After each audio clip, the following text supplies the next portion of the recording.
Welcome back, party people. You are listening to Crossplay, our video game podcast here at the Whatnauts. Happy Halloween! It is Saturday, October 31st, 2020, and coming up on today's show, Cyberpunk 2077 has been delayed again for like the third time. And Halo Infinite's project director, Chris Lee, has left and is no longer working on the game. And we will be talking about our first impressions of Watchdog Legion and Ghostrunner. All that and more in just a sec. My name is Kyle Springer, and I am joined by Ignacio Rojas. Boo! And Gino Viteri. Damn it, dude. That's what I was gonna do. Boo! What's up? Yeah, I was hoping the cow will call me first. I wanted to go. I was expecting your typical just like, yo, what's up? Mm-hmm. And then no, had to be the spoopy stuff. Well, you mentioned that it is Halloween, so I had to change it up. It fits. I don't know why I didn't think of that stuff, but how are you dressed right now, Ignacio? Dude, what are you wearing? I mean, I got this whole suit that I worked on for months. Wow. You know, cool stuff. Nice. I'm dressed like the Cyberpunk delay. Not happening. Yeah. That's great. I am not dressed up at the moment, but I did have a Jughead costume. And I wish I was naked. It'd be great. I should be. Jughead? Wait, you really have a Jughead Didn't costume? you do that last year? Yes, so I've been working on a Jughead costume where every year I'm like adding something new and stuff like that. This year is the first year that I didn't add anything new because I wasn't really like going to a party or something like that. But yeah, I have his beanie, I have the S shirt, I have the Southside Serpents jacket from the Riverdale show. Oh my god, Jughead. I was thinking Cuphead for some reason. Oh no. I was like, what the heck is he adding every year? And I was about to ask, Jughead, did you do it? Yeah. Did you start doing this before the game came out? Or? So yeah, Jughead. like I want to one year go back and do like the classic style. One year they did a comic called Afterlife with Archie where he's a zombie. So I want to do zombie Jughead stuff like that. Cool. So good stuff. Is Jughead good stuff. Does Cole Sprouse play Jughead? Yeah. Yes. Yeah. Oh, nice. That's him. What do you think of him as Jughead, Kyle? I will say this. I love that show. It is hot garbage, but I love that show. It's a fun show to watch. It's fun to watch. Yeah, it's entertaining for sure, and I like all of the like neon lighting and stuff like that. It's fun, but yeah, it's garbage. Ooh, Cheryl though, oh my god, I love that girl. She so pretty, the most recent season kind of did her dirty. I didn't like what they did with her. Damn it. And that stuff. So, oh well. But let's see. Let's get into what we've been playing and stuff here. Since you guys have both played a little bit of Ghostrunner, do you guys want to start with that since that's also oddly Halloween themed, right? With the name Ghost. I could start with Ghost of Tsushima since I only played it a little bit, and then we can go into True. Yeah. Okay. Yeah. Okay. Let's do that. So I started playing Legends with a few friends of mine because I heard so much good stuff about it, and I did. This is the like multiplayer thing, right? Yeah, it's the multiplayer expansion for Ghost of Tsushima, and I thought it was gonna be just like like a little add-on or whatever where you could just play and fight little bosses. No, this is a full-on like game of its own. Like it has its Oh, wow. own story and everything, which is pretty awesome. You do a 2-player co-op story missions, and I only did the first one, but it seems like every single character that you can play as, or every class, has its own story in its own, which is pretty cool. Interesting. And other than that first story mission, I did a few of the wave-based survival thing, and those things get freaking hard, bro. Like real hard. But so it keeps you on your toes, and I definitely recommend it. It's really fun. I'm gonna keep going into it. How what is the gameplay of Goats or Legends? Sorry. Of Legends, well, okay, so you have 4 different classes that you can pick from. As soon as you start Legends, it trains you on each of them, so you can see what they each have a specific ultimate skill and a skill of their own as well. And you learn all of them, and then you choose which one you want to be as. Now, are these similar to the stances that were in the game? Like, hey, you're a sword guy, or you're a spear guy. Yeah. So I realized when it comes to the stances, they don't have you can't change your stance, no matter who you pick. The way your stance changes is by the weapon you're using. So, we have different inventory slots or armor slots that you pick. You have a katana. You have your appearance, a charm, and other stuff like that.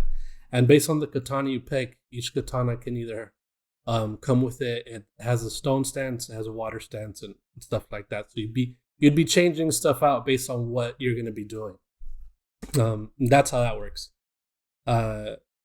So the 2 options that I saw for things that you can do is the story mission.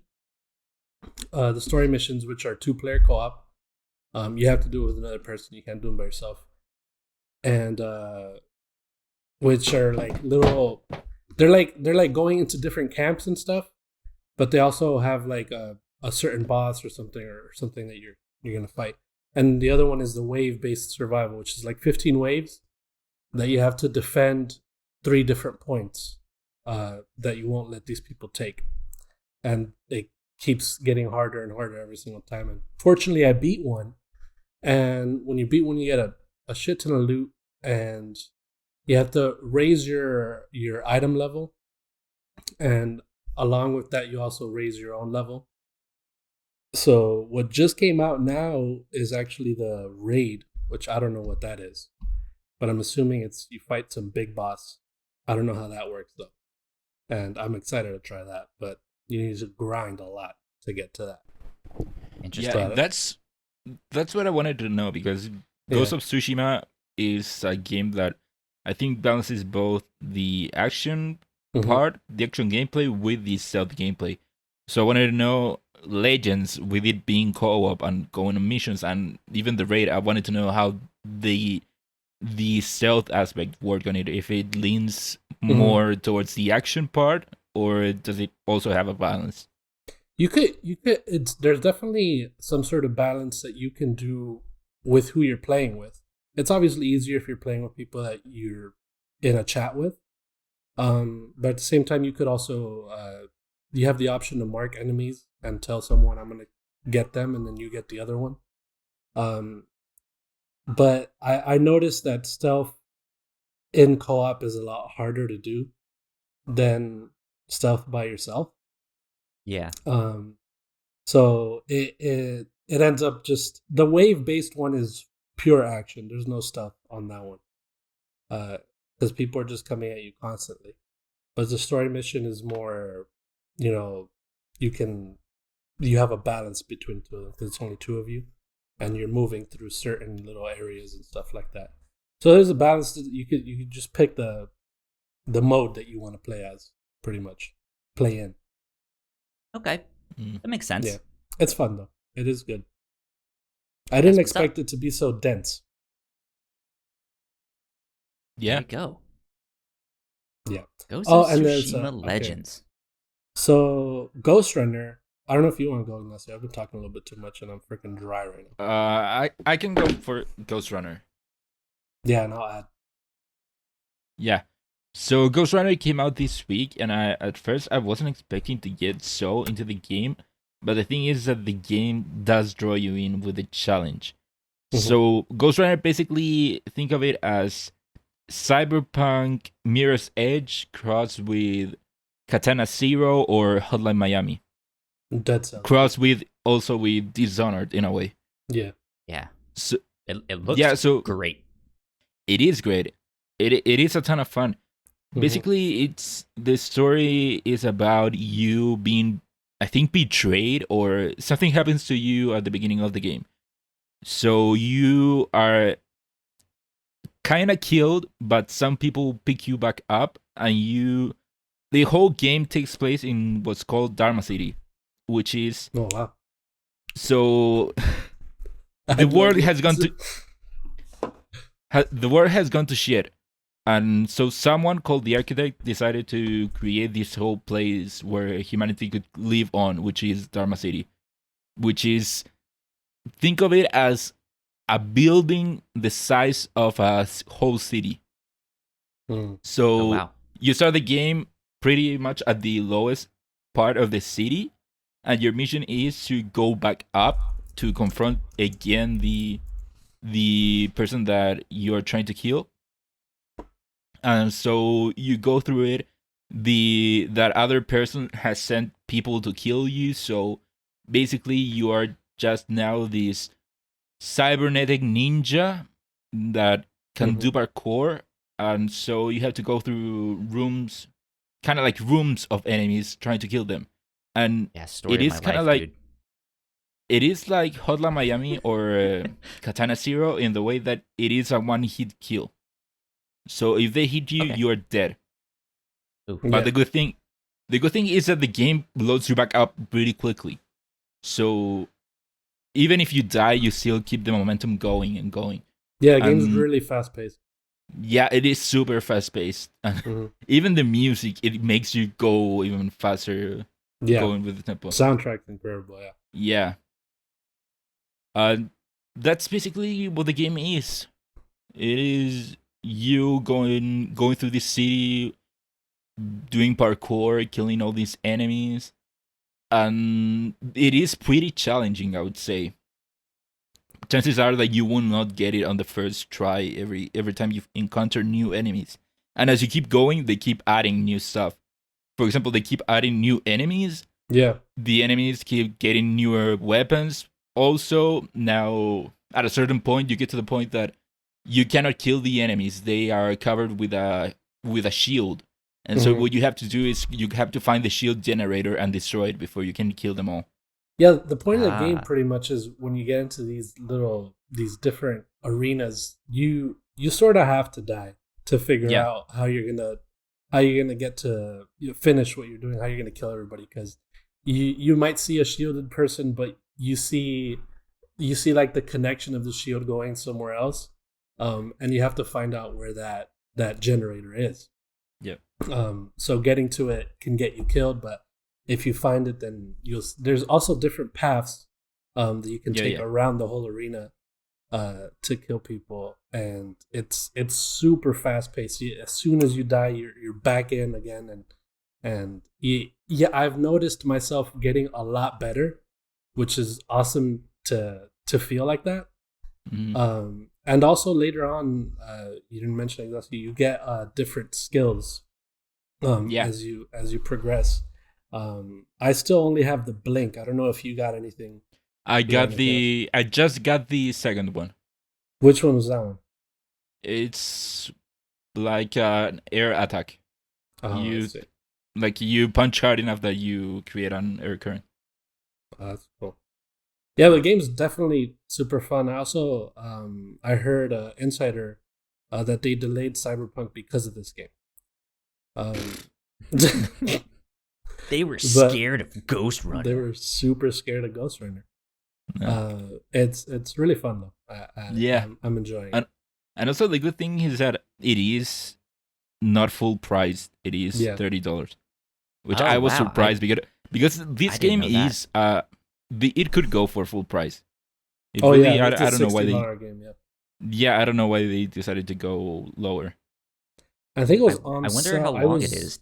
Yeah, it was on sale on the Epic Game Store too. I don't know if it is Mm. on sale anymore, but Well, I got it for 13 Oh wow. because I had the $10 coupon that the Epic Game Store gave you, so I used that. Yeah. I'm Freaking playing on deals. PS4. I'm a couponer, dude. It looks yeah, like so it's you like a 10-hour game. Yeah, that's what, the thing.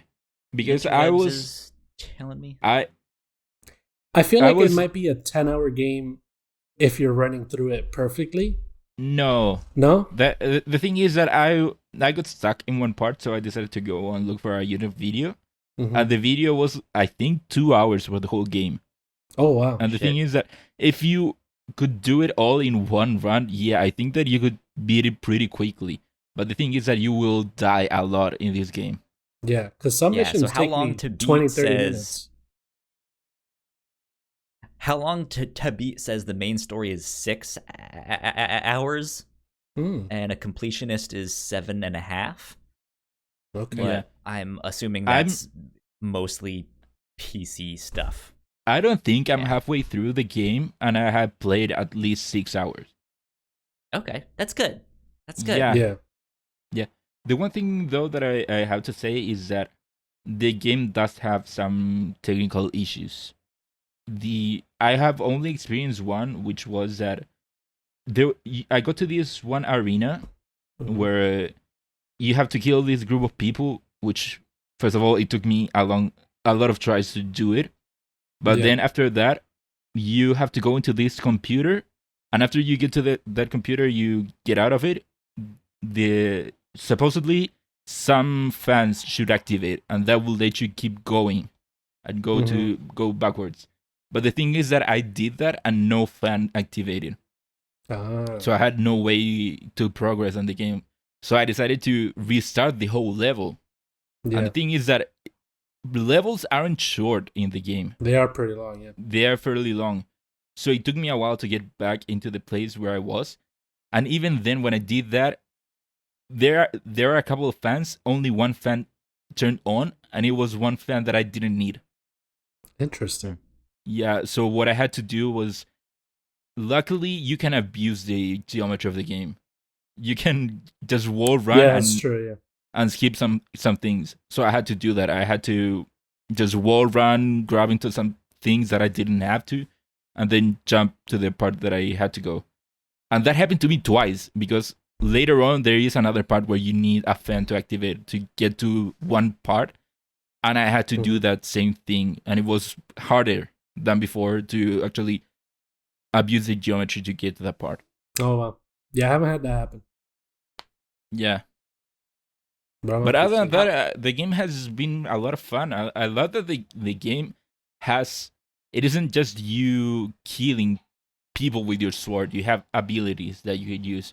You can dash, you can slow down time, you can even deflect the bullets that they shoot at you. I haven't even That's cool. Unlocked that upgrade because apparently the deflect requires you to aim the bullet back or something like that. Yeah, but it isn't It's not that hard it isn't hard. because it No, sounds the hard. thing is that you can block bullets from the beginning of the game, but the thing is that it is pretty hard to block them. Yeah. And so later on you start unlocking new like plugins for yourself that will better some of your abilities. One of which is that the deflecting bullets is easier, or blocking them is easier, and then there's another one that lets you deflect them back. Mhm. Okay. Yeah. Game's great. Yeah. But I love- how a did lot of fun. is there much of a like story or Yeah. cutscenes, or does this That's- mainly No. focus on That's the thing that Gameplay. surprised me about Ignacio, that he had a full story right here, like as if you were reading from something. Because Have you been paying attention? I was not paying attention though. That's like you hear these people talking, and Yeah. the game is so gameplay oriented that I don't, I didn't feel the need to pay attention to the story. Like Yeah, everything the- Ignacio mentioned, I remember, but like the little tidbits like Dharma City and stuff like that, like I didn't. Well, really you start connect hearing with the that name Yeah. enough times to remember it. But the thing is Gotcha. that when you start the game, you rescue a guy, the architect, stuff. and then you have him talk to you through the rest of the game. And then later on, you pick up another distress signal from another runner, and then she also joins your team. She's also in your ear. So as you keep going, they talk to you about what's going on, what are you doing, and all of that. And so it's not like they give you an exposition dump at any point. You have to pay attention, and then you'll catch on as to what's going on, where you are, and exactly what is Dharma City. Yeah, majority Gotcha. of the storytelling is from somebody talking to you while you're playing, pretty much, and small cutscenes here and there. Good stuff, man. Yeah, They're hearty bucks. I may have to go pick that up soon. It's a lot of fun. Kyle, Yeah. if you had waited 12 minutes, I would have told you to get Ghostrunner. So I tweeted out. I was like, should I get Watch Dogs Legion? I don't know. I'm on the fence. Oh yeah, And then Ignacio tweeted back. He was like, no, get Ghostrunner. And I was like, too 12 late. I minutes already later. bought it. 12 minutes later, I already bought replied, Watch get Dogs. Ghostrunner. but actually, especially coming off of Hades, Kyle, you would love Ghostrunner probably. Interesting. say. Well, Yeah, I've mentioned before on the show, I'm a huge cyberpunk fan, so this has Oh, definitely yeah. caught my Yeah. attention of like, ooh, I like the aesthetics and stuff like that. Mhm. So yeah, I'll have to go see. But I never beat Katana Zero. Mm. I think I played like half of it and then just got stuck and was just like, I don't know. And neither did I. Yeah, the thing is that you would probably get stuck at some point. Yeah, Because the game I don't isn't know. easy. We'll see. It isn't Yeah. easy. Not easy, no. So you can easily get to an arena and you get stuck there not knowing how to defeat everyone. Because the thing is that there is kind of a path that you have to discover as to how to defeat all the enemies.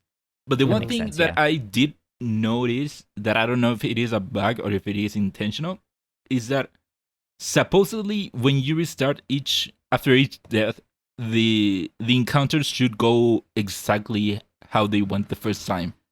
Oh yeah, but they don't. But they don't always. That's the problem. For Yeah. example, I got to this one arena and there were two guys with shields. So the path that I had discovered was that I had to see blind to attack this one guy and then go backwards and then kill the other guy. And for the first tries, they never suspected me coming. But then for say the fifth time, the second guy with the guy shield never learns, huh? yeah, the second guy with the shield was already with the shield up, like shooting at me. Mm. Yeah. Yeah, I had something Okay. similar like that happen to me where I went into an arena and there would always be these two people on a platform. And I kill one, always get killed by the other one. And I kept doing that like 4 or 5 times. And then at one point I killed the first guy and then I go to attack the second one, but he's not in the same spot that he was in on that platform. He moved to another spot. And he freaking tricked me, dude. He freaking tricked me. Yeah. But yeah, And it's a great game. kind of fortunately, kind of unfortunately, is that sometimes you either get very lucky or very unlucky. Oh, yeah. Because Yeah. sometimes it will actually help you that the thing doesn't go the same way. But then other Yeah. times you think That you makes have sense. this thing figured out and then nope, they change it. Yeah. Good But, stuff. Kyle, Watch Dogs is also cyberpunky, isn't it? Kind of. Kind of. It's it's So how's more that of one? just like a police state / surveillance state, stuff like that. But yeah, I have a lot to say about Watch Dogs Legion so far. I think I've played about 8 hours. Oh, Dude, wow. I saw you. I got off at like 4 in the morning. I saw you playing. Yeah, I me was too. playing I till like also- 5 in the morning. Oh my god. Yeah, I also saw you. So, before we begin, Do you recommend Watch Dogs Legion? To Sure. someone who hasn't Damn it. played any of the other ones. To I someone who hasn't played the other played any ones. of the other ones, I think sure, why not? Damn I have not played the first two, so I don't really know what the continuing story is exactly. Okay. I don't But think from that it what is I understand, continuing the it's No, yeah. from what I they're not understand, really it's connected. like very, very loosely / vaguely Yeah. connected. Yeah. So yeah, Watch Dogs Legion. I'm about 8 hours in so far. The more I'm playing it, the more I'm kind of getting caught up in the loop of the game. Mhm. This game is fascinating with what it's trying to do. However, I don't think the game has really wowed me yet. Yeah. It's at its most reductive. It is just a standard Ubisoft open world game. However, I don't think it really tutorializes you all that well to be like, hey, you can go do this thing, or you can go do that thing, or there's these things, It just kind of sets you off and it's like, okay, go. And you're Yeah, I just feel like they might have expected you to already know what a Ubisoft game is.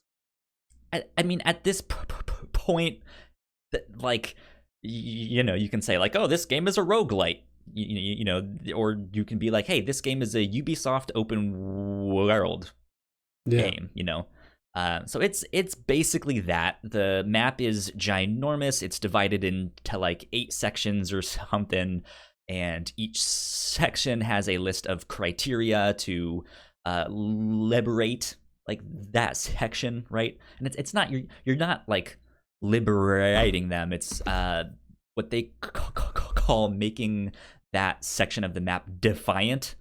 They are more likely to join DedSec if you do all of that stuff, which then kind of gets back to the main kind of mechanic of this game is that, hey, you can play as anyone here in this game, which is supposed to be the big like, oh my god, you can play as anyone. What? Yeah. Is it literally anybody that you see? Yeah, pretty much. Yeah. Wow. Okay.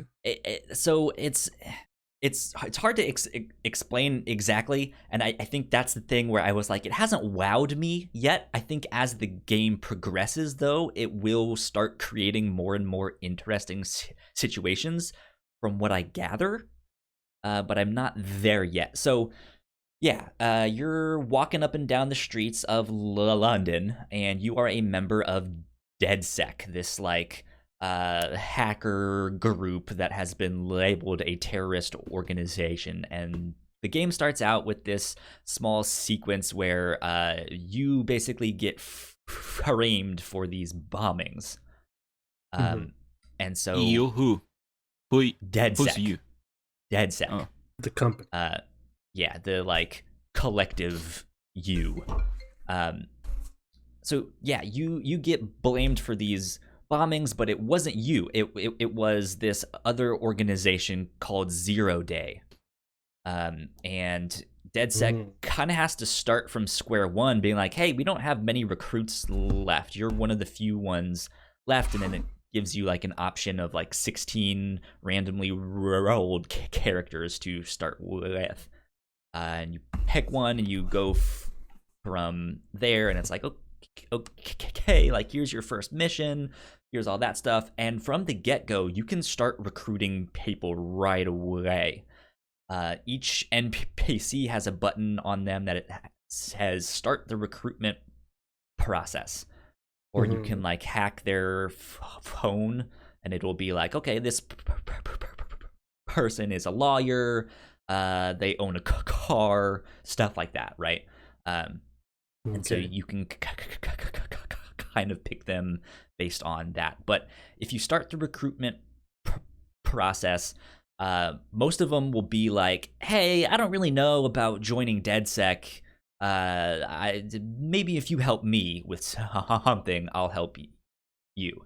So then you have to go complete like a small mission for them, and it will be like, hey, go hack into this thing and steal the records from that thing so I can help out with, X or Y and Z. And when you do that, you can report back to them, and they'll be like, hey, thanks, yeah, fuck it, I'll join DedSec, why not? Join the revolution, right? Okay. And then you can play as them. Like, immediately after that, it's like, hey, do you want to switch to this character? And you can switch if you want to. But each character comes with a set of like up to 3 not characteristics per se, but like 3 talents. Talents might be one way to describe it. Yeah. So like some of them is like one character I got was this character is physically fit, and therefore they will take less damage. Another thing is, hey, this character owns a car, so whenever you want, you can just summon your car, right? Then there's certain characters who, like, they own a shotgun, and so that character just always has a shotgun, and it's exclusive to that character. Do you have like a base of operations or something like that?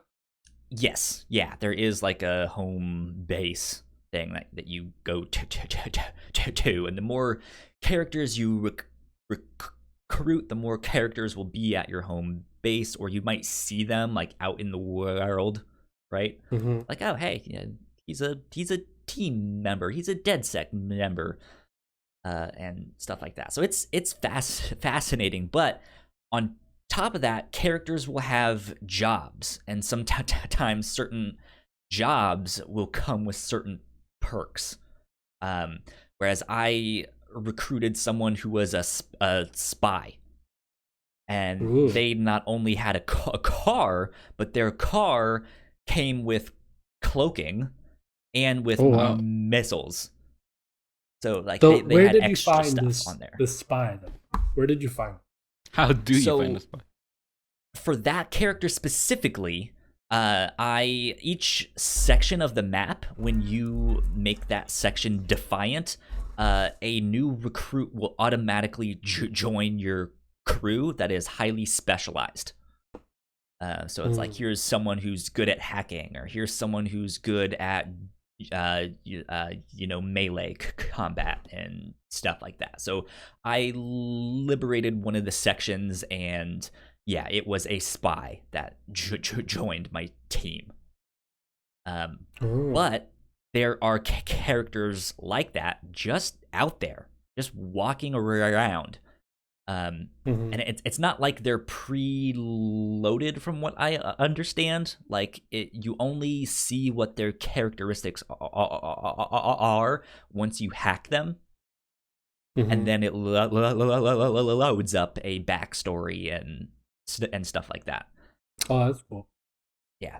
So the next thing that I started to notice about this game, which is just starting, and this is the whole thing of like, I'm not wowed yet, is that as you start to take on missions in the game and recruit people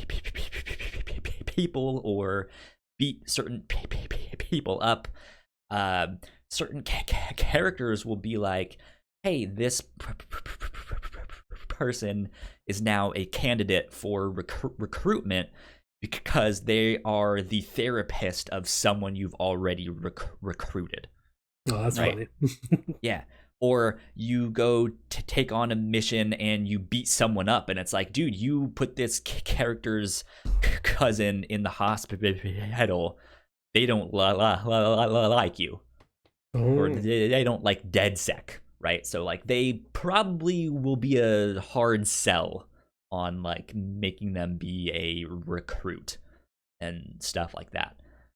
So I've started to see some of those things, but not ones where it's like, holy shit, man! Like I recruited this guy and helped out that dude, but he's cousins with this guy, and like I've not seen that yet. So it's fun. It's hooking me in, but yeah, it just like it hasn't gone like I haven't had that like, oh wow, this is neat. Like I really like this thing yet. So so it not having like a central main character, how does that affect the story, if there is any? And does it feel like you're going through story missions, or is it just like you're going through missions? Yeah, like generic missions. Yeah, well it's not geared towards a certain character. Like you have to be this person. However, certain missions might be more geared towards stealth, or you might need a character who's better at hacking to do things. So you want to recruit people. You want to build out a well-balanced team and stuff like that. The recruitment thing is kind of like the outfits that you can put on in a Hitman game. Yeah. Whereas like, hey, like this character is a construction worker. If you recruit him and you wear his construction worker outfit, you can go into construction sites and they won't really notice you as much. So you don't need to be as stealthy or stuff like that. So it's like, hey, if you recruit someone who's a hacker, you can just hacks, like you don't have to like physically go in the thing that you need. Like you can go hack things and like hack the camera, which will mean you can see the server, which then you can hack the server. There's multiple ways to do each mission based on the character that you have. Sounds cool. So it's neat that way, but the character is dead sec in that way, right? Like it doesn't matter which character you play as. All of the characters that you have recruited in DedSec are in the know of like, we uncovered these police reports that led us to this location and stuff like that. So you can just be like, okay, I'll go as Tom, because he's good at hacking and stuff like that. So is it like, is DedSec a disembodied voice that speaks to you? Something like that? You do have an AI who is like the central computer of like helping you all, right? But sometimes, like in the mission, you'll uncover, the next plot, the next plot development, and certain characters that you have recruited will chime in and be like, oh no, they didn't, man, that sucks, now we have to go do this thing, right? So it's not just one character all the time, but there is that main like artificial intelligence that is helping you out there. So nice. The last go ahead. No, go ahead. I was gonna mention the last two things that I will mention about this is that I'm not liking the travel. Like running around the map is very, very slow, and the map is ginormous, and it's these small crowded streets. You can get into a car, Grand Theft Auto style, but I hate the driving. It is, I feel like it's terrible. You have, when in Assassin's Creed Odyssey, if you have a waypoint set, you can hit a certain button and your your character will just automatically go to that. Yeah. It has a similar system, but I haven't figured out how to make it go to the waypoint. Instead, it will like follow the car, that's in front of you. It's like, well, this isn't what I want exactly. And if you're a terrible driver, you might hurt someone. And so I'm wondering if that factors in of like, hey, you ran over Samantha, so now Tom is like, what the fuck, dude? Dead sec is the worst, right? So I kind of want to be careful when I'm driving and be like, don't arrest me. I'm a law-abiding citizen who likes to hack things. Don't arrest me, But you can hack these giant cargo drones that you can then get on top of and ride around green goblin style from Spider-Man. So but I assume you could also hack a cop though too, right? Yeah, you technically could, yeah. Which I'm sure they have certain perks that, hey, now you can get into these sections and stuff like that. But I think you have this thing where you can like. Go ahead. Sorry. No, I think that they, before the game came out, did talk about that or show that on a demo, where if you are a guard or a cop or whatever, then other guards or cops wouldn't attack you and you could access restricted areas. Mm-hmm. Yeah. So I'm enjoying using this drone to kind of fly around. Like, haha, no one can catch me when I'm in the sky. Haha. But like at the same time, I feel like it's kind of cheating because I can just fly over the buildings and stuff like that and get to places a lot faster and stuff like that. They do have fast travel. I've used it a couple times, but I feel like in general the travel is not fun. Last thing I will say is there are stores scattered around the map. They're like vendors where you can buy new clothes and stuff, and not every vendor is the same. Depending on what neighborhood you're in, that neighborhood might be a rich neighborhood, so the stores there are more like fashion-centric stores and stuff, right? Like you can buy fancy things and a peacoat and an expensive purse, whereas you might go to one neighborhood and it's like super punk and stuff like that. So you can dress up your characters and all sorts of stuff. I remember Watch Dogs 2 being like that. It was really cool. That's really fun. Where like I've looked at the store and God, you can buy outfits that look like some high tech Final Fantasy looking shit. Where it's this like giant suit of armor with a long cape and stuff like that, or you can buy some like sleek high tech cyberpunk looking thing. Yeah, it's ridiculous.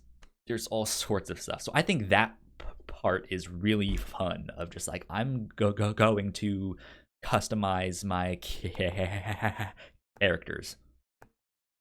So, cool. And then the last thing you want to mention is you don't like this game. I'm having fun so far. I don't think I'm far enough in to be like, oh, this is a great this is a great game or something like that. I'm enjoying it so far, but it hasn't wowed me. That's why it was funny because when you were saying the last thing I want to mention is I don't like, and then I thought you were gonna say game, but don't you just like said I don't like game. the driving. I thought you were gonna. But no, it's good. It's good. It's fun. Cool. Okay, let's get on to our housekeeping. For those of you guys who do not know, we have multiple podcasts here at the Whatnauts. You guys can find out more information on our website or your favorite podcasting platform of choice. We recently had our Halloween special on the Captain's Log, which is our podcast where we just kind of get to hang out and talk about whatever. And our Halloween tradition is to take past stories that we have mentioned on the podcast and turn them into horror stories and stuff like that. That was a lot of fun. It was really funny. And for the review show, which is our book club style podcast, we had our spooky month.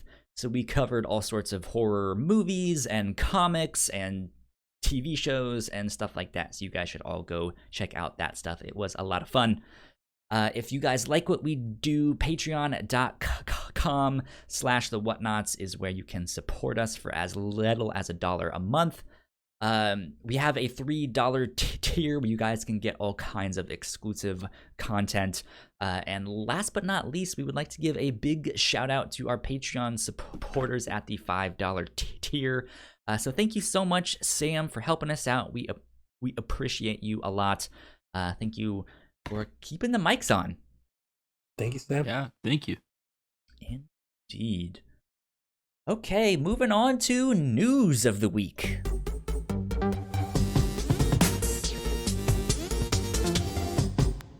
First big news thing this week, Halo Infinite has lost their top director.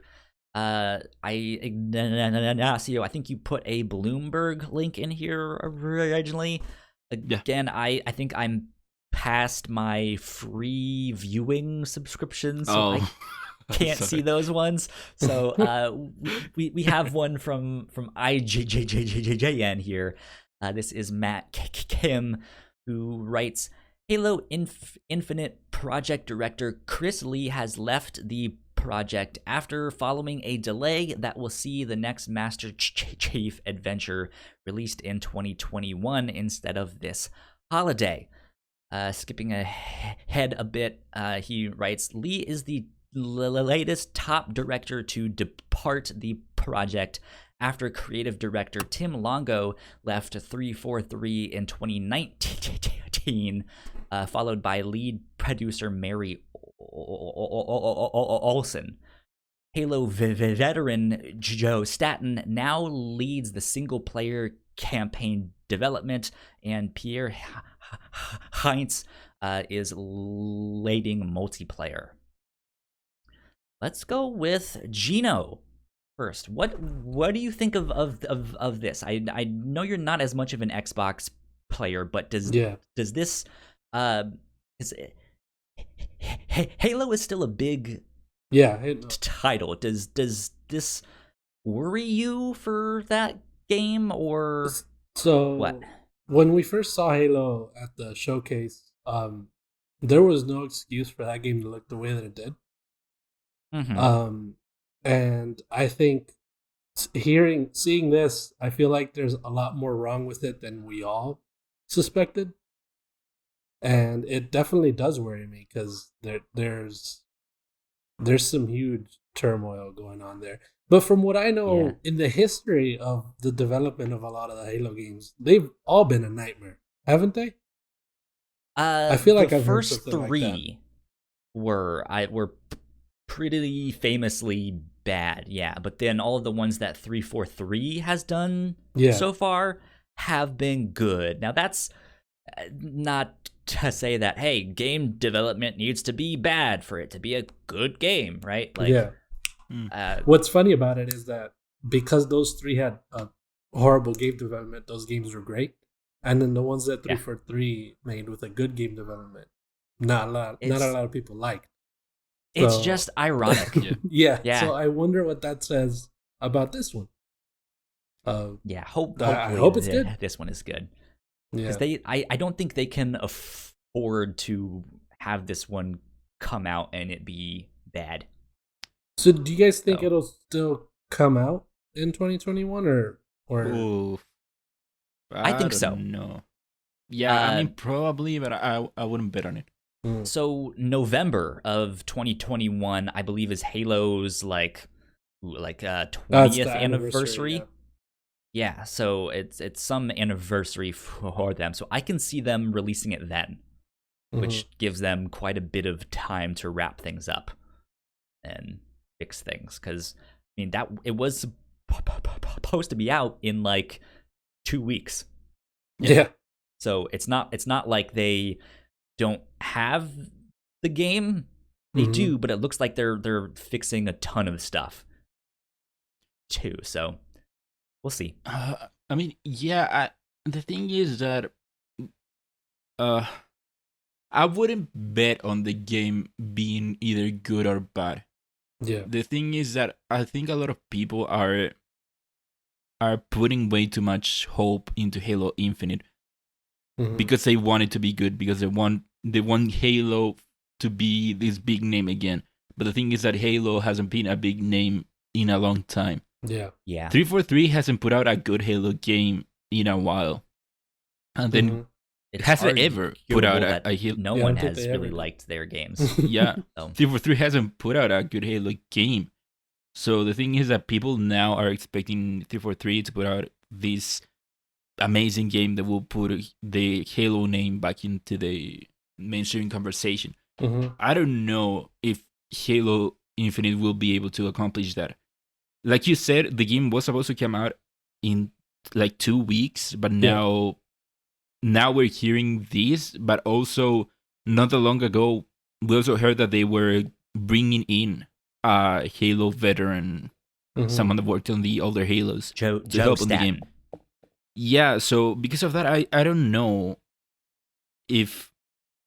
how that will impact the game, if they are having to scrap the game, if they are going to have to change a lot of the game. That makes me wonder if instead of fixing it, they're changing. Yeah, because I think they get are a lot of changing a lot. But yeah, like it might just be like, hey, we're sticking with the story that we have, but one of the things that I believe it's this guy Joe Staten did is he wrote a lot of the stories, and he was like the director, I think, for a lot of the cutscenes. So like a lot of the look of just like how those cutscenes went, I think that's Joe Staten work, most of that. So I think him coming on the single player is like, hey, let's reshoot the story. It's still the same story, I think. That's at least what I'm imagining. But yeah.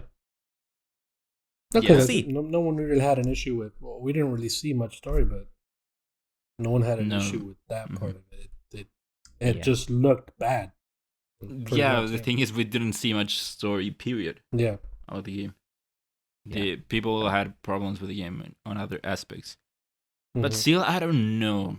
I think, like I said, people are expecting way too much out of Halo Infinite without anything to suggest it will be even to the level of what people think of the earlier Halo games. Yeah, that's true, because if we're hearing Halo Infinite but Bungie's making it, then that's a different story.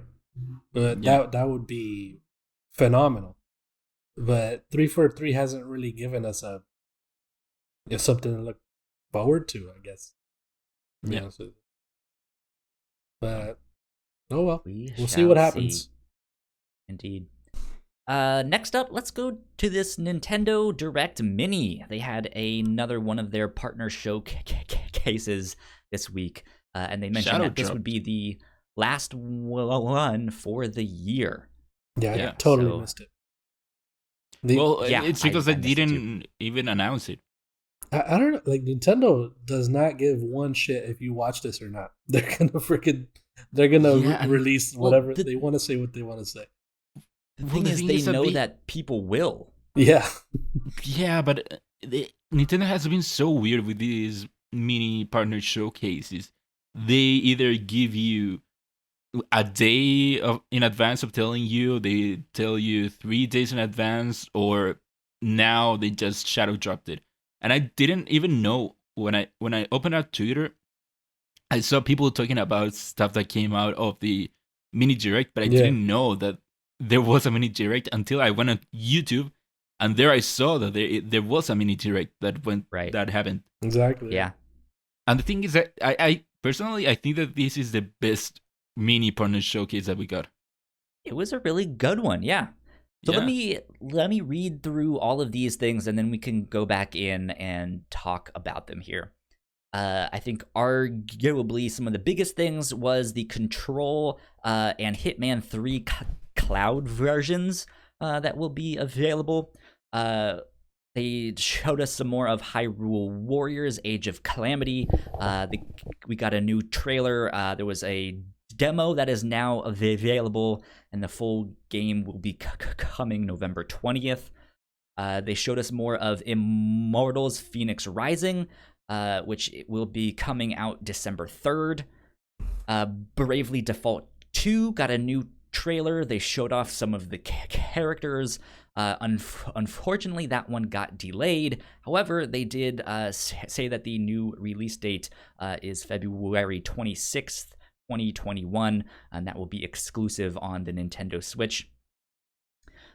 Story of Seasons, Pioneer of Olive Town will be coming out March 23rd, 2021. That's another one of those like farming sims that people seem to like so much. They announced that No More Heroes 3 will launch exclusively for the Nintendo Switch in 2021, and in the meantime, No More Heroes 1 and No More Heroes 2 are available now for the Switch. Next up was Part-Time UFO from HAL Laboratory, the developers of the Kirby series, and that game is available now. That looks like one of those like stacking and balancing games. It looks neat. Yeah. After that, we got Surviving the Aftermath, which was a post-apocalyptic town building resource management game. The Switch version launches in spring 2021. We saw some of Tropico 6, which it looks like the Switch version of that is coming out November 6th, and pre-orders are happening now. Bakugan Champions of Vestroya is exclusively for Nintendo Switch on November 3rd. And last but not least, Griftlands, which is a deck-building roguelike game, will be launching on the Switch in summer of 2021. Ignacio. Yep. How do you feel about Control and Hitman coming to the Nintendo Switch as cloud streaming versions? So the thing is that a couple of years ago, we learned that Nintendo was doing like kind of testing cloud versions of games on the Switch in Japan. Right, yeah. Mm-hmm. They did it with AC Odyssey and I think Resident Evil 7. Correct. And so I didn't expect them to actually go forward and do something with that. But now that they revealed Control as a cloud version, which is out now, and also Hitman 3, which of course it isn't out now because Hitman 3 isn't out. That'll be out, I believe, in January-ish. Yeah. Sometime and then. So talking about Control, the thing is that you now, first, if you want to play the game or if you want to buy it, you can download for free kind of like 5 minutes of the game. And the reason that they did that is for you to actually try out the connection, which I thought was pretty cool, because one of the things that I thought of when they revealed this is that I'd like to try it out, but I don't know if the game would work here. And so what if I buy the game and then I realize that I can't play the game because I'm in Chile and we don't have whatever servers we need over here. Right. Yeah. I tried it out and I don't know how, but it did work here. Yeah? Which is the most impressive thing. And it worked well, right? Well, the thing is that I only tried it out once, and it was over Wi-Fi and with not that close to the router. Mm-hmm. And for it being in those conditions, it technically worked. Okay. That much I can say. There wasn't much delay even, but the thing is that the video quality wasn't great. It was pretty bad. I would say maybe 360p. Ugh. And I don't know if that has to do with my connection or not. One thing is that the game lets you either prioritize frame rate or visuals, which I thought was pretty cool. Yeah. But yeah, it worked, which is the most surprising thing to me. So because yeah, I'm excited that this is happening. I know a while back we saw Microsoft and Nintendo kind of team up. I'm wondering if this is like the start of Nintendo maybe using some of that Xbox or those Microsoft like internet infrastructure, who knows what stuff. No, it doesn't have to do with Microsoft or Azure. It is through another company. How much I know. But yeah, well, I think Nintendo and Microsoft have worked together, but not that much. Yeah. I this is a way for Nintendo, if this works and they can strengthen it and stuff like that. I think this is a way for the Nintendo Switch to basically lengthen its life cycle, right? Because to keep with all these next gen games coming out and all the next gen consoles, they need something to help them keep up. Yeah. So, Gino. Yeah. Did something about this Nintendo Direct stand out? Did you get a chance to watch it? No. I didn't get a chance to watch it, but I skimmed over all the stuff that came out. The only thing I'm remotely interested in here is Immortals. Mm-hmm. Phoenix Rising, that game looks cool. But other than that, and Bravely Default 2, I tried the demo a while ago. But that game, I had no idea when it released, so the delay doesn't do much to me. Sure, that makes sense. But other than that, Nintendo's wild. Would you play Immortals Phoenix Rising on your Switch? Or would you like it somewhere else? No, although I think it would be cool to play on the Switch, but with the PS5 coming out, I'd rather play it on there. Yeah, that's kind of what I'm thinking too, but it's also so much like Breath of the Wild that I kind of want it to just be like, oh, I want to take my Switch and play it while I'm in bed and just sit there, that's true. Yeah, I have considered playing it on my Switch because of that. And also, I cannot see myself playing it on a console. Mm-hmm. I don't know why. Yeah, it's making me think about getting it on my Switch, but I don't know. I'm undecided yet, so we'll see. I did think about it. So, yeah, I thought this Nintendo showcase thing was very, very good. Moved along. It had some stuff that I was interested in, stuff that I wasn't. It seemed like a good mix of stuff. Yeah. Mm-hmm. So. And also weird that it is the last one for the year, considering we still have 2 months. Yeah, they're probably focusing on being like, okay, now it's about to be the holidays. Because this is the last partner showcase. They could still have like a full-on Nintendo Direct at any moment, basically, like a first-party showcase. Yeah. I don't know. It doesn't look like they're releasing anything else this holiday season, but you never know these days with Nintendo. Very true.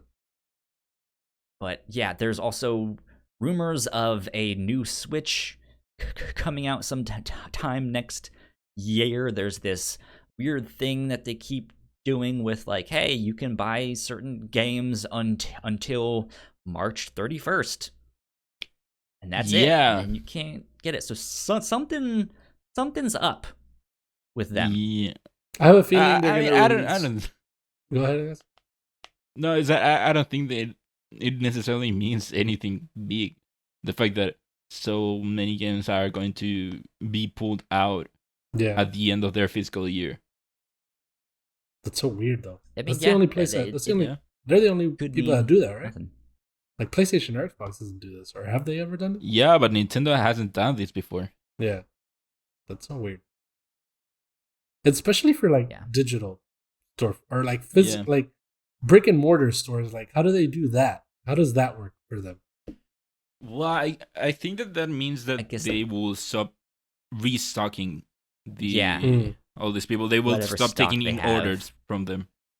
They will still have stock left if they haven't sold all of their stock. But do you think Nintendo's the type of person to be like, and this day, whichever ones you haven't sold, return them? No. I don't know if you can control that. Because they've already been purchased from them, I'm assuming. Mm-hmm. Right? Yeah. Oh, well. Anyways, let's move on to the third big news story of the week. Cyberpunk 2077 has been delayed again for a third time. And I'm so sad. I mean, but was it something I said?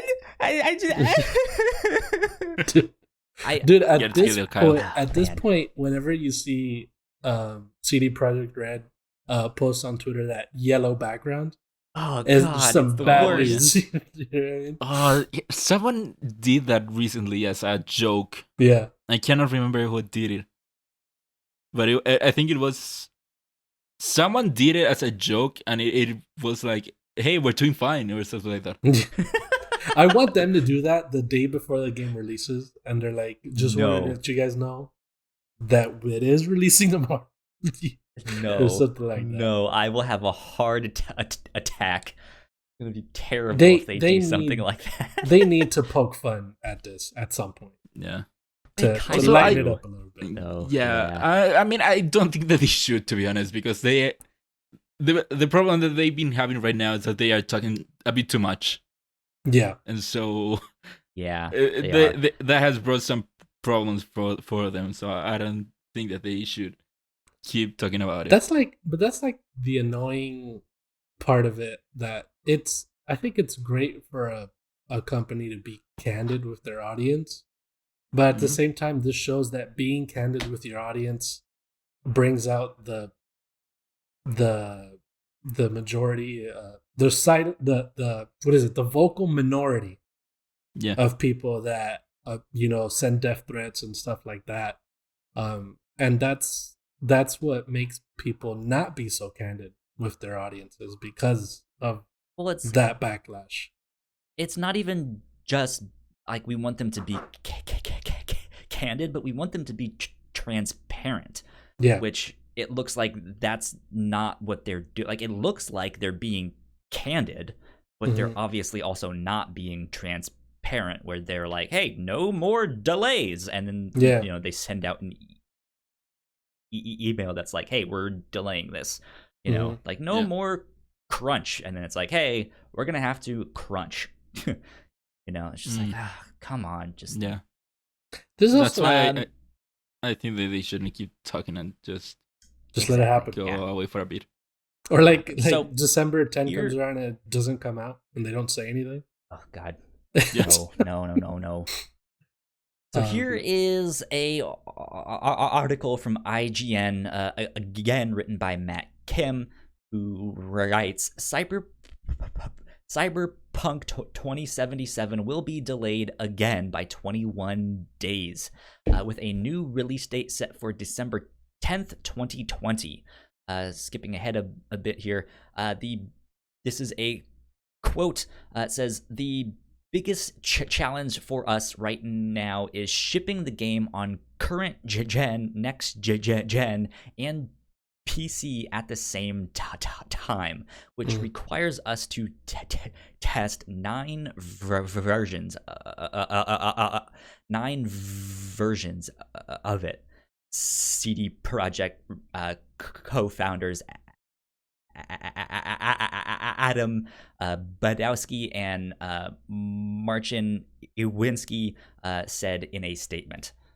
So yeah, that's basically their official reasoning for it. Like, hey, the game has already gone gold, but we still need to, like, that does not mean we stop working on the game, right? Like, we still have to do day one patches and all of that stuff, but we're not only doing this for Xbox, like just one Xbox and one PlayStation version. Like, there's like 9 different versions we have to do. So we underestimated the amount of time we would need to get that day one patch out and stuff like that. Yeah. So what worried me about them saying the game has gone gold and then delaying it again is for a regular consumer, someone that keeps up with games but not so much, and is looking forward to a game like Cyberpunk,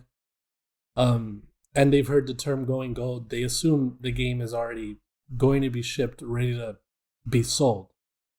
Yeah. And then they hear a delay. This sort of tarnishes that term of going gold for going gold is basically people. a useless term nowadays. Yeah. Yeah, because like, the reality is that going gold means that you can now go and print the game. You send the game out of print.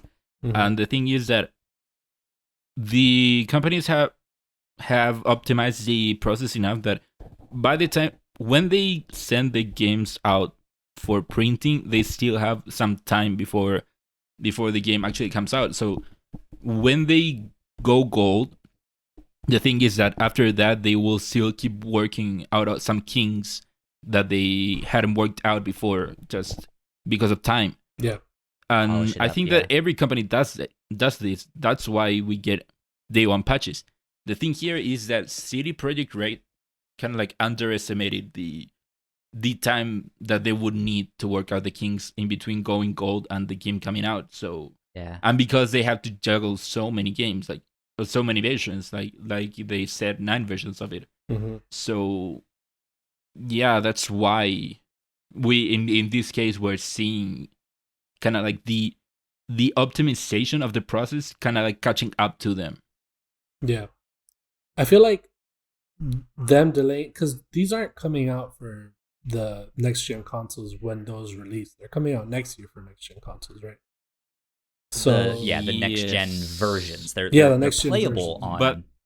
But the thing is that technically, at least for PS5, Sony instituted a mandate that every game that comes out after a certain date for PS4 has to be tested for PS5.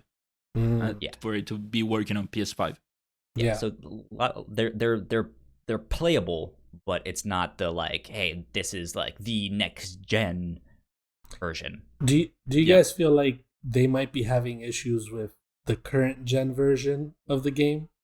As in, that's what people have been talking about. Someone said, I don't know if it is true or not, that it might be the current gen versions of the game that are kind of like causing all this trouble. Which is why I assume why they would delay it. Because if it was the next gen version, like the native PS5 and Series S or version that is having issues, since those are coming out in 2021, they wouldn't delay the current gen version. Yeah. You know what I mean? To me, that actually almost seems backwards. Because we just mentioned that like the next gen versions won't be out for some time yet. Yeah. So it seems like they've been working on the like current gen stuff, and that that should be what they have down pat. But I don't know. I don't know how game development works exactly. So it could be. But yeah, unfortunately, this delay led to a lot of people posting death threats and stuff like that. A lot of assholes. unacceptable. You guys should never do stuff like that. It just means you're a terrible person if you do stuff like Yeah, that. there are So people that probably can't even please afford don't. the game. So Something else that came out of this, Jeff Keighley mentioned that because of this delay, it will no longer be eligible for the Game Awards this year, but will be for next year. Yeah, that was the thing people were talking about when we learned about the cutoff date for the Game Awards, was that we knew that Cyberpunk was gonna cut it pretty close to the date. So now that they're delaying it by 21 days, which I think might be even after the Game Awards. I think I'm not sure when are they said the Game Awards this year. But yeah, because of that, yeah, Cyberpunk now has no chance to be in either. Yeah, so the Game Awards are stacked on year the next year. Game Awards are on the day Cyberpunk comes out, December 10th. Oh, Jeff, what are you doing, man? Gotta move the show now. Get out of Cyberpunk's way. No. Come They're on. gonna delay Cyberpunk because they're scared of the Game Awards. That's why. that's their excuse. The next excuse. Dude, to be honest, they'll be like, it's out December 11th. Which is like, wait, what? Yeah. Well, if talking seriously, this delay, to be honest, doesn't impact me that much. Mm-hmm. I am looking helps out. forward. I am looking forward to Cyberpunk. I really am. But the thing is that I wasn't planning on playing it when it came out, because I was going to prioritize other games like Miles Morales, for example. Right. So now that the game will be delayed, I now will feel at least less out of it when I play the game when it comes out. Yeah, it's true. It opens up, time for a lot of people, and I feel like More something time that for Assassin's a lot Creed. of a lot of us forget is that this year, although it's been very long, has had so many game releases and really good games too. That there's plenty of stuff to still play. So yeah, indeed. Well, that wraps us up for the news this week. Let's move on to our new and notable section. First up, Destruction All-Stars has been delayed to February. This, if I'm not mistaken, was one of the PlayStation 5 launch titles. Yep. However, they said that it will now be a PS Plus game in February as well. That's freaking awesome. So, yeah. That's good stuff. That one was the like almost Twisted Metal, almost Fortnite. Almost. Yeah, it's an interesting looking one. I was low key looking very forward to this game, but the thing is, I didn't want to buy it. Because it will come out at $70. Yeah, I didn't want to spend $70 for this game, but I did want to play it. So I'm super happy. I feel like they also, PlayStation themselves also felt that way, I think, where they're like, this game is fun, but I don't think people will want to buy it. So it's a good thing that they offered it as a free game. Yeah, and the thing is that I think it will be better for the game. Yeah, exactly. Because it will be an online heavy game. So it will benefit of it in the same way that Rocket League benefited of being on PS Plus. Fall Guys. Most recently, Fall Guys. Yeah. So I'll definitely see that happen, because if this game was sold at $70, it would not have gotten the success it will get now, launching as a free PS Plus game. Because the other thing is, this game is not coming out for PS4. I'm assuming, right? It's not, right? As far as I know, no. Yeah, I don't think they mentioned anything about that. So that's another great thing, that a native PS5 game, being one of the first ones to be on PS5, is another reason that a lot of people want to play it, just to have a game to play on PS5. So I'm looking forward to it. I'm definitely gonna check it out. Good stuff. Next up, Far Cry 6 and Rainbow Six Quarantine has been delayed to sometime after March 2021. Allegedly delayed. Alleged. Yeah, it's. I don't think we have gotten any official confirmation. Interesting. I think this was coming from their earnings report or something like that. Yeah, I don't know, but yeah, but seems they like haven't come out and said anything. Has quarantine It been seems having like they've issues? delayed it because. What was that?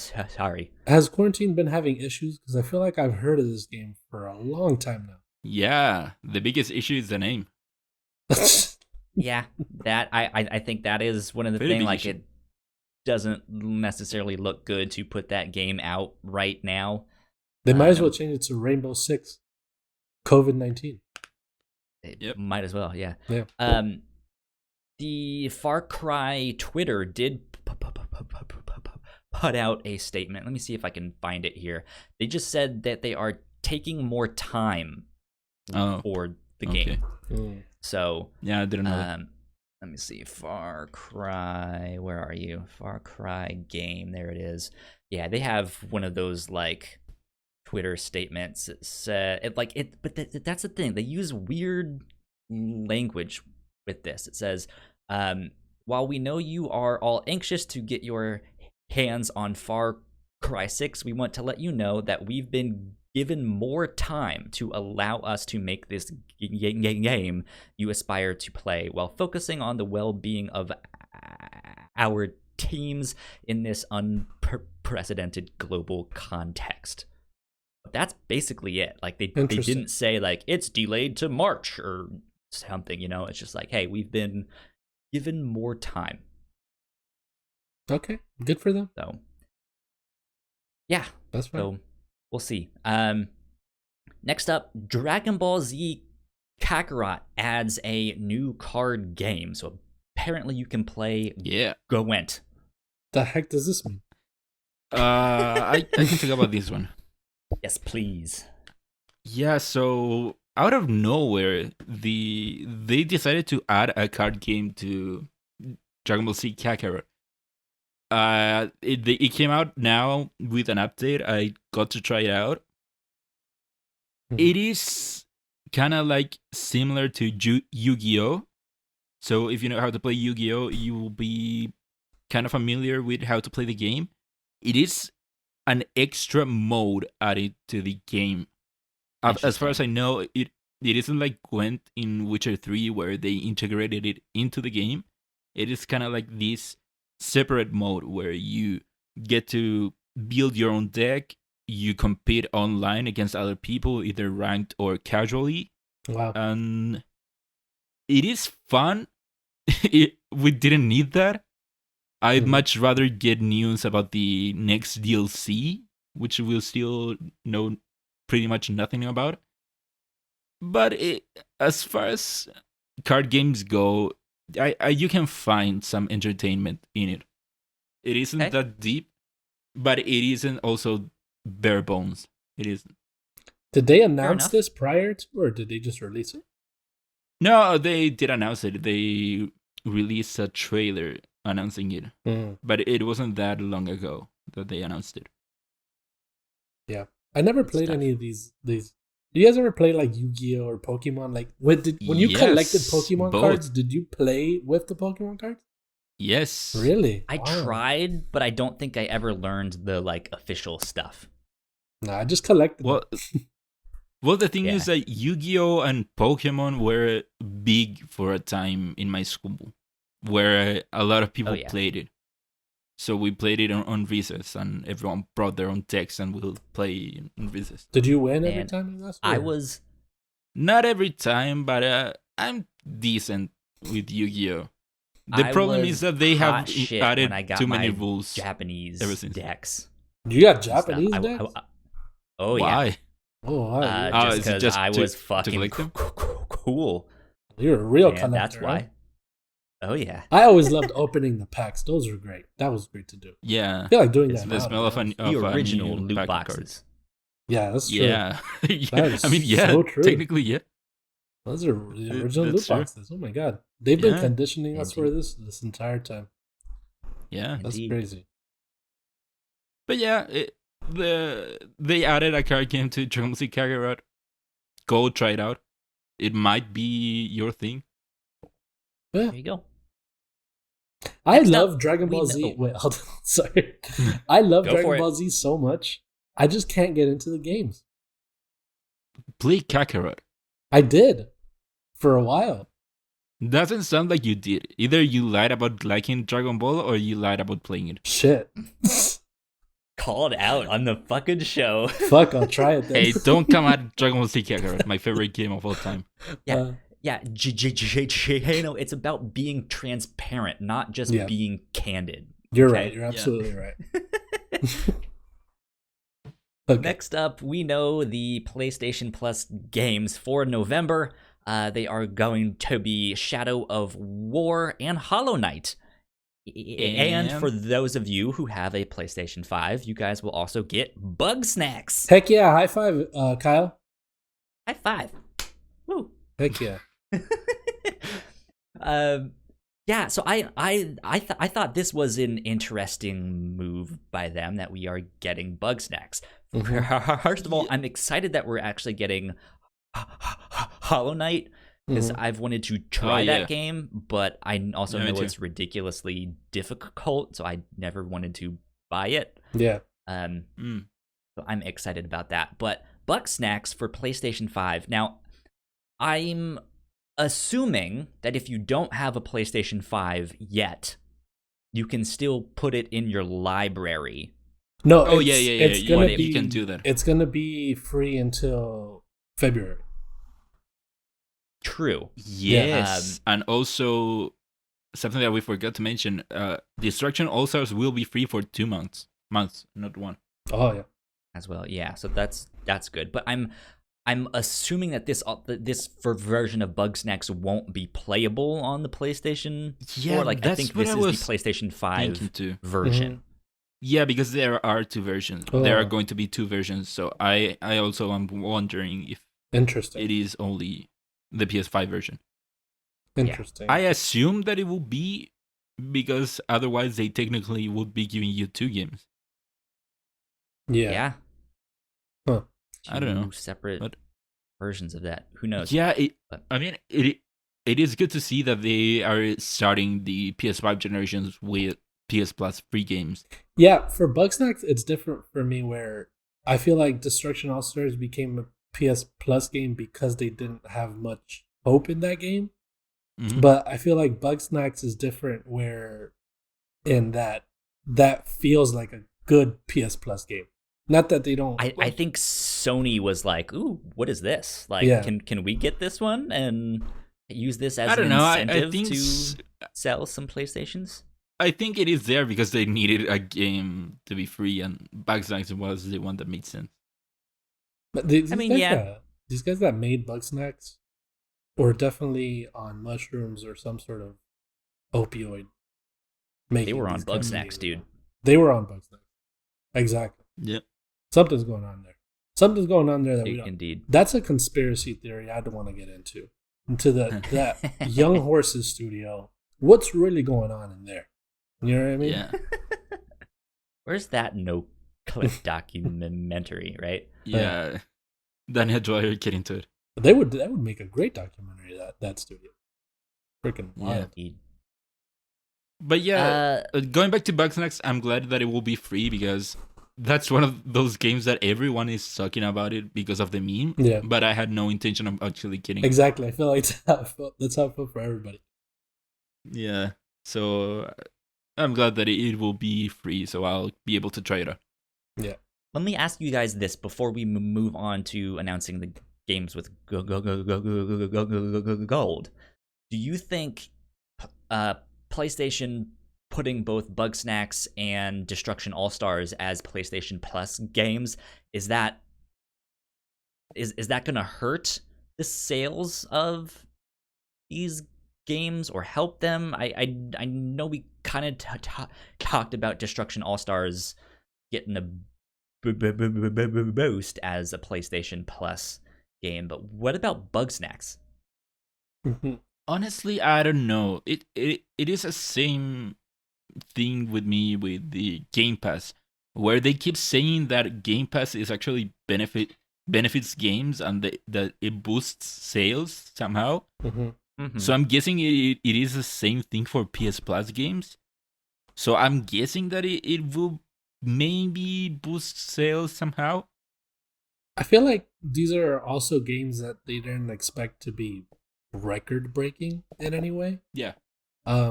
So them being first party games, is Bugsnax first party?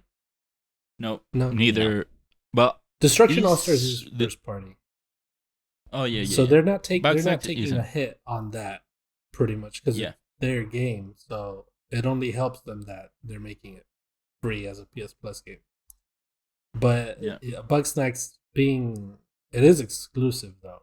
Well, it's on PC as well. But and what? Sorry.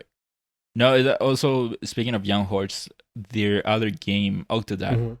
If I'm not mistaken, it was also a free PS Plus game. Yeah, it was. Pretty early on the PS4. It was. Interesting. Another question that you made me think of, Kyle, was these games are coming as PS Plus games when they're being released. So, do you guys think we're going to see more of that at some point? Nope. No? Probably not. Well, I think the thing is that especially with the 2-month thing, they're trying to bide their time with that, and we know within those first couple months, right? Like we'll get some more games and stuff like that. Like there might be maybe 1 or 2 more of those of like, oh, that game just released last month, right? But yeah, I think overall, no. I just feel like because we saw it happen with Fall Guys, and now Bugsnax, and then now Destruction All Stars. I feel like they're kind of doing this trend where these smaller games they wouldn't mind releasing as PS Plus free games. Well, the thing is that I think that even including Fall Guys, these are some special cases. The Fall Guys isn't or wasn't the same place as Destruction All Stars. Yeah, where it being free benefited the game as it is an online game. Yeah, and as for Bugsnax, they were going to put out a PS5 game with the release of the PS5, so you cannot have an old PS5 game on the release of the PS5. Yeah, it had to be a new game. Yeah. Cool. So I wouldn't count on this being a trend. I think that we will see it happening at some other point later on if we ever get another game in the same boat as Fall Guys and Destruction All Stars. But for a game that isn't like that is just a single player game, I doubt that we'll see that. Cool. Let's move on to the games with gold. For those of you guys who have that on your Microsoft Xbox systems, we got Origami Shadow Edition, which will be available from November 1st to November 30th. Then Swim Sanity with an exclamation mark is available November 16th to December 15th. And then Full Spectrum Warrior is available from November 1st to the 15th. And Lego Indiana Jones is available November 16th through the 30th. So, there you go. Go pick those up. Go put the PlayStation Plus games and the games with gold in your libraries. Even if you don't play them now. Go get them. That stuff. Last but not least, let's get to our upper runners. Spider-Man Miles Morales, y'all. Ooh. This game looks so freaking good. Dude. Yeah. I am super excited. They announced this week that they will be getting a Spider-Verse suit from the animated movie, and holy moly does it look good. And it's even animated, like the way it moves in the movie. It's so cool. Yeah. It is so cool. Do you see yourselves playing with that suit? Oh yeah, that suit and only that suit. I feel- oh my god. Look, I think that this is pretty cool. It's pretty neat. I think it's cool that they are doing that. That it looks like it is at another frame rate. Mm-hmm. But the thing is that I wouldn't play with that suit because I just get tired looking at it. I feel like I don't. Specifically, Ignacio, I think because I looked at the little trailer so much, I kind of got a little dizzy. So I get it. I get it. It bothering me. Yeah, I get it. But that suit looks so freaking cool, dude. Like that, Yeah, it is it cool, does. but I did play not with it. expect them to get me even more excited for this game.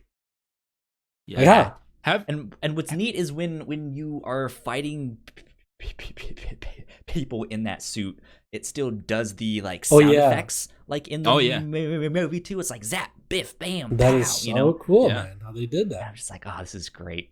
Oh man. Have either of you seen the video that has been circulating on someone showing how long it takes to start the game? Oh yeah, I saw that. I did see that, and it was like instant. Like 20 seconds. Yeah. Well, it was like 1 second start counting from the opening, not the opening, the main menu. Oh yeah, the whole video of the was game. like 20 Yeah. seconds. Well, yeah, because Yeah. it wasn't even all of it starting the game. The Mhm. person that was filming was going around The UI, yeah. the home screen. Mhm. No, that was super fast. Yeah, Wild. I can't freaking wait, dude. Yeah. Can't wait to have them SSDs, you know. Yep. Mhm. But the Put suit some looks freaking SSDs awesome. on it. That suit looks so cool. It's funny because I saw someone on Twitter comment like, "What happened to the frames of the suit? Why is this so low quality?" What? Oh man. Like, dude, why haven't you seen this movie? Why Yeah. is your life so low Fake fan over there. quality? Right? Yeah. Well, that's all we got for Upper Runners. I saw a few more things, but to be honest, I didn't think they were worth mentioning. Yeah. Yeah, all of this stuff. I- Spider-Man is just so fucking cool. Yeah, there weren't many newsy news this week. The biggest thing that happened this week was that the embargoes for PS5 were lifted. And so Yes. that's what dominated the discussion this week. Starting to get some info about the controller and stuff like Mhm. that, which is just like, look at the texture on the controller thing. It's the sacred symbols. It's the, Are you- it's Looked like, at okay. the Are you guys the adapted trigger. Are you guys actively watching those things, or are you just ignoring them? I am watching. them. I the most part. I looked at screenshots Because stuff I feel that. like I did. we're so close to it, where previous generations we would see these consoles months before. You know what I mean? But we're so close to it now that I don't feel the need to watch these unboxing videos or or any of these impressions because Yeah. it's literally 12 days until I have it. You know? So Well, 19 days for me. no, sorry. But Yeah. Show some respect. so it's about 2 weeks don't for rub us. it on my face. About 2 weeks for us. Don't to rub have it on my face. So I can't believe it, dude. We're almost there. Yeah. That's freaking Almost amazing. there. Can't freaking wait. Indeed. Last thing I want to ask you guys. Did either of you check out or see this like house with the 3D tour thing? No, I did it- see you Oh, post I it saw on you the, post it, and I on checked it the out for a Discord. little bit. Yeah, but but I Dude, have shit was wild, man. there's a It's lot this, going on in that. There was so much. It's this house listing, and they had a 3D tour of the house, and it starts you out in the living room, and it's just like floor to ceiling, just piled with junk. Yeah. And then you go downstairs in the basement, and dude, it is like a whole nother universe in Mhm. there. There's like hallways and corridors and rooms on rooms on rooms, and it's not just like a normal house. Like it looks like a warehouse. Like Yeah, it looked like there's an office building. shelves with DVDs and junk and books and movies and all sorts of stuff. and like it really reminded me of those books, those like I Spy books, where it's like a big old picture with all sorts of things on it. It's like, find 5 mice, find a picture of this thing, and yeah, like it looked like that. It was wild. And that's your game. I had a lot of fun. That's your game of the year. That it might be, dude. It might be. So is it a real one. listing? Yes, it is. It's a real house. They are trying to sell the house, and long story short, the story behind the house is there was an internet reseller business that was being run out of that house, and in 2014, a number of the family members that lived there at the house all got arrested. For like tax evasion and stuff like that. And yeah, the guy that's selling the house is on like a 7-year probationary period for that stuff. So it's kind of wild, and it went viral and stuff like that. So that's pretty wild. Yeah, indeed. Good times, man. Good times. Cool. That almost wraps us up. So, Ignacio, let's start with you. Yep. What are you excited about this week? Play more Ghostrunner. I am really enjoying that game. So I'm definitely looking forward to playing more of it. Okay, good stuff. Good stuff. Gino, what about you? Same. But also I'm excited to count down the days, man. We're in the final stretch, and I see it there, and I'm just getting more and more excited. I can't wait till we're recording the episode where you ask this, and we're getting the PS5 that week. You know what I mean? Yeah, I'm waiting for my email to just be like, your product has shipped. Oh, your product has been canceled. Hopefully not. Cyberpunk has been delayed again. Or canceled. Can you imagine they just cancel that game? Right. They're like, hey, man. No. Too much. No. Don't. We lost all the files. Don't jinx it. No. We lost all the files. Nope. No. We thought we sent them out to press the discs. No. It turns out, no, we just deleted all the files. No. We thought we sent them to print, but we deleted it. Guys, I would cry. Oh my God, I would literally cry. That can't happen, though, right? Can that happen? Can they accidentally delete the game? No. Maybe. I'm sure they have redundancies mixed in there somehow, some way. Dude. No. But, what if the whole building explodes and everything they have on the game? Wish that on them. No one's in the building. It's the weekend off, and the whole building explodes. I mean, technically, you could lose team that's you could lose a whole game. You could lose a whole game because I know Square has had that happen to them. Dude, can you? Oh, we could talk about that in the conspiracy theory episode, maybe. Right? Maybe.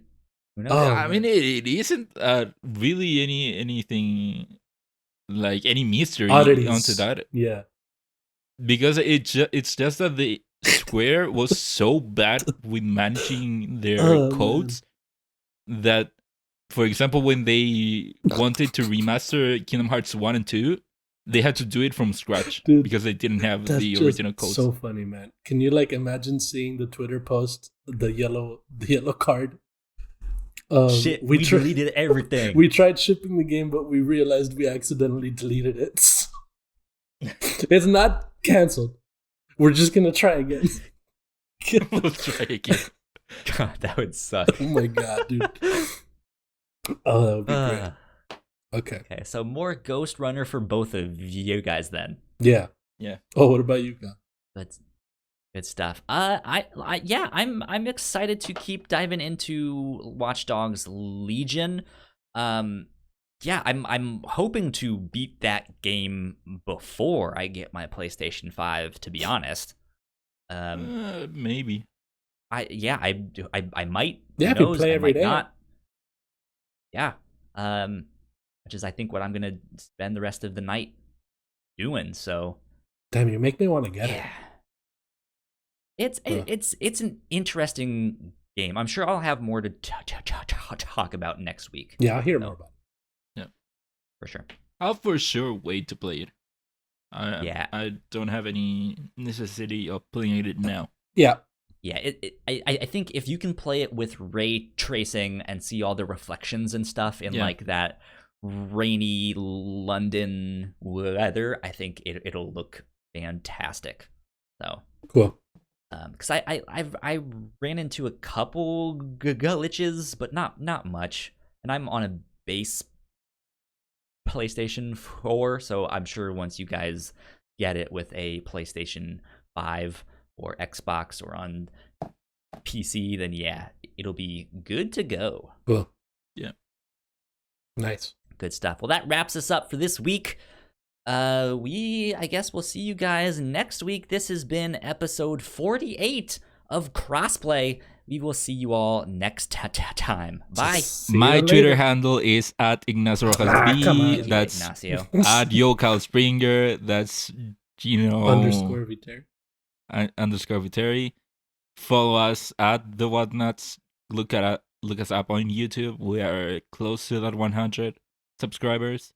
We're at 95. Go buy some merch. Yeah, indeed. Yeah. Thank you, Ignacio, for all of that stuff. I completely blanked on that. Yeah. Patreon.com/thewhatnauts. Go support us. Go subscribe to our YouTube, like Ignacio just mentioned. We are at 95 subscribers. We're hoping to make it to 100 by the end of the year. And you know what? I'm gonna start mentioning. Be on the lookout down the road for our end of the year anniversary retrospective.